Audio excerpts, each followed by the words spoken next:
update tayo, no? Dahil po ay nakakalungkot lang ito dahil mayroon pong nangyari doon sa part po ng Cotabato dahil po sa lindol. May nagpaabot daw sa kanila na lisanin muna. Pinalikas po sila doon sa kanilang tirahan dahil mayroon po sila nasasagupa na malakas na pagyanig ng lindol. Gusto po daw nilang malaman ngayon sa kaibigan natin kung mayroon po bang update para makabalik na po daw sila doon. Kasi may nagpaabot sa atin, guys. Subukan natin mga idol kung ano man po ang maipaabot ng ating kaibigan. Huwag lang po tayo magpanik. Kung ikakabuti man itong ginawa po ng government ay ipagpatuloy natin yan na sundin. Kaibigan?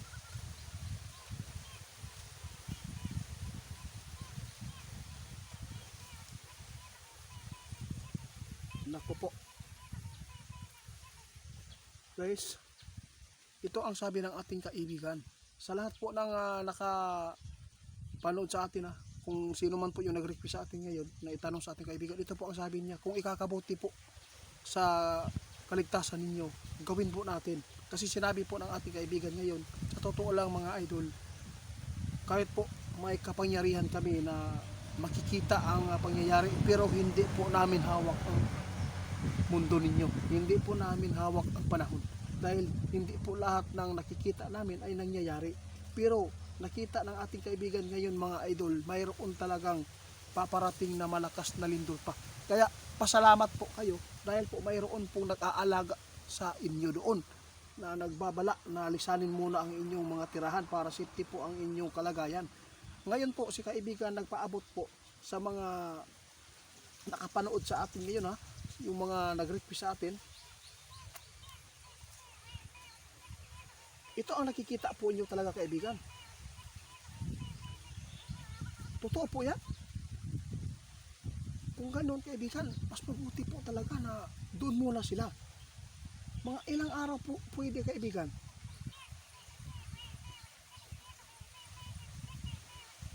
Pag 3 days daw guys, kapag wala pong nangyayari, no? Kung sakali man marapatin daw ninyo ito, kung mayroon kayong mga lugar pa dyan na pwede po na safety sa malayo sa dagat, kasi si kaibigan talaga guys, hindi talaga maganda ang nakita po niya. Kung 3 araw po kayo doon sa shelter, evacuation, no, mas maganda ang asawa niyo muna ang mag-alaga sa mga hayop niyo po doon. Kung mayroon man pong mga pangyayari na pagyanig mamayang gabi, kailangan balik na lang po agad ang asawa nyo para mapanatili ang kaligtasan. Dahil si kaibigan talaga guys, mayroon talagang nakikita doon sa Cotabato. Hindi lang sa Cotabato mamayang gabi bantayan po ninyo. May nakita si kaibigan na yanigin. Diyos ko. Na, kaibigan sa naman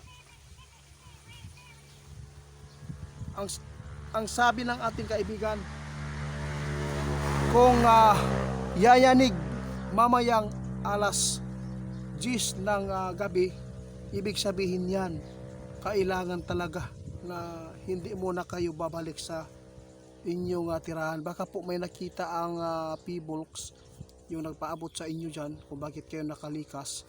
Baka may nakita sila na delikado talaga ang area nyo. Kaya hindi naman po talaga ang mga P-Bulks magpapaabot kung hindi risgo ang buhay natin. Kaya talaga dito, nakakalungkot po ang pangyayari ito dahil po si kaibigan ay nakita talaga nila ang paggalaw pa sa ilalim ng lupa, lalo na ang dagat ay parang hindi maganda po ang pagbuga nito.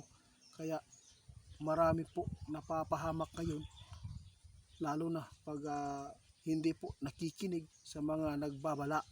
Si kaibigan guys, nakita po nila guys na mayroon talaga na lindol na mangyayari dito sa buwan ng February. Kaya tandaan po ninyo sa February guys, mag-ingat tayo dahil nakakatakot po itong impormasyon ng ating kaibigan, lalo na ngayon.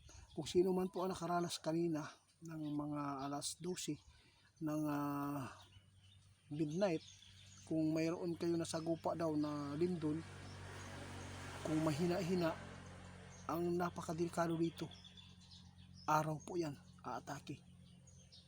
Kapag alas 12 ng gabi, yayanig ang mahina na lindol, delikado yan.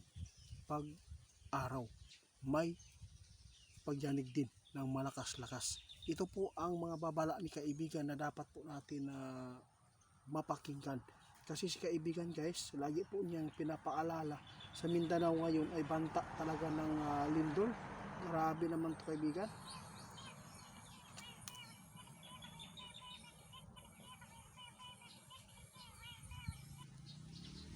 Salamat kaibigan. Guys, kaibigan natin umalis na.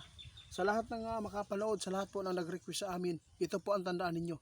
Pag 3 araw na kayo dyan sa evacuation center, no?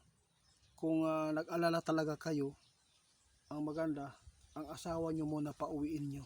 Kapag mayroon pa rin na pagyanig na mahina-hina ng paglindol mamaya, ibig sabihin yan, huwag muna kayong bumalik. Please lang. Guys, paki-report po ni Ghost Hunter 88 Pan sa kanyang FB at TikTok.